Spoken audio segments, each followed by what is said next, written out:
कि जो ये आप बोल रहे थे ना कि ये इंटरनेट बंद कर रखी है, एक मिनट कुछ हाँ मैं पूछ ये देखिए, हम 5-6 दिन से यहाँ पे हैं। पिछले हफ्ते भी 2-3 दिन लगा के गए, 2 दिन के गैप चले गए पंजाब, फिर हम 3 दिन से यहाँ पे। ये जैमर 3 दिन पहले नहीं था यहाँ पे। अब इसका एक ही मकसद हो सकता है कि ये जो यहाँ पे लोग हैं जो किसानों की मदद में आते हैं, किसानों के आंदोलन को मजबूत करने के लिए आए हैं, चाहे डॉक्टरी पेशे के लोग हैं या कोई और NGOs हैं, उनकी बात जो वो कर रहे हैं वो आवाम तक ना पहुँचे। इनका जो दुख दर्द है, जिस हालात में किसान यहाँ रात में ठंडी में मच्छर में ये बीमारियों में और तरह तरह की दिक्कतों में जो रह रहे हैं 24 घंटे यहाँ पे अपने आंदोलन के कारण, उनकी सही बातें जो है ना वो देश के अवाम के नज़र में ना आए।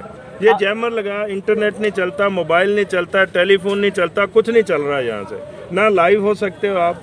इंटरनेट को डाउनलोड करने में यहाँ कोई 1G 2G 3G 4G कुछ भी नहीं, सब जैमर के थ्रू माध्यम से बंद कर रखे हैं। ये एक आज़ाद मुल्क में एक नागरिक के अधिकारों का हनन है। ये ऐसा नहीं हो सकता, सरकार नहीं कर सकती किसी भी तरह से, पर कर रही है। इसका मतलब यही है कि ये लोकतंत्र नहीं है, ये लोकतंत्र की हत्या है, अधिकारों का, नागरिकों का हनन है।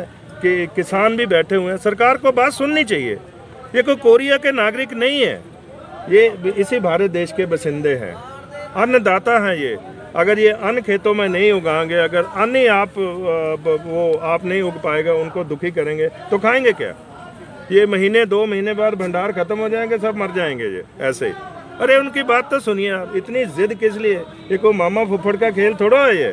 अरे देश के नागरिकों का है, देश का सवाल है ये। आपको क्यों लग रहा है कि सरकार क्यों रोक लगा रही है इतना समय से, क्यों नहीं काम करने दे रही है? मानसिकता साफ नहीं है और वो एक ग्रुप को, अपने आप को, ये मैं तो यहाँ तक कह देता हूँ, सरकार ने देश के ऊपर नाजायज़ कब्जा करके रखा हुआ है। जैसे किसी के प्लॉट के ऊपर, किसी की जायदाद के ऊपर नाजायज़ कब्जा होता है, चाहे वो EVM के माध्यम से है या जैसे है। मैं थोड़ा हट के ज़रूर बोल रहा हूँ, पर यही सच्चाई है, अवाम नहीं बोलेगा।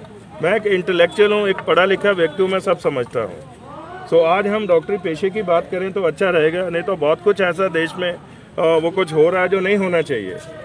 एक आदमी की जिद के आगे आप लाखों लोगों की जान के दुश्मन बने हुए हैं। क्यों बने हुए हैं भाई? हमने क्या बिगाड़ा है? क्योंकि किसान ने अन्न उगाया, वो हल जोतता है, वो रात दिन मेहनत करता है, वो अपने बच्चों को छोड़ता है, परिवार को छोड़ता है और देश के जो दूसरे नागरिकों के बारे में सोचता है। इसलिए ये जैमर इसलिए खड़ा हुआ है कि किसानों की बात जो है देश के अवाम को ना पता चले। ये इसलिए सब हो रहा है। आप मोदी सरकार को क्या कहना चाहेंगे इस समय? हम यही बेनती करना चाहेंगे, उनसे निवेदन करना चाहते हैं, प्रधानमंत्री जी से भी, उनकी पूरी कैबिनेट से भी, जो भी इसमें इन्वॉल्व है, कि किसानों के जल्द से जल्द इनको बुलाकर बात सुने और इनकी जो जायज़ मांगे हैं, हमें भी पता है, मैं भी किसान का बेटा हूँ, तो हमें भी पता, बात ही नहीं करना चाहते। और बात करने से पहले आपका स्थिति बना देते हैं ऐसी कि किसान बात ना कर पाए। ये कंडीशन होगी, ये कंडीशन अपने नागरिकों के साथ। आप कोरिया के नागरिक थोड़ा, पाकिस्तान के थोड़ा, बांग्लादेश के थोड़ा, अरे भाई भारत के नागरिक हैं, उनके साथ बात करने के लिए भी आपको कंडीशन का ज़रूरत है। क्यों?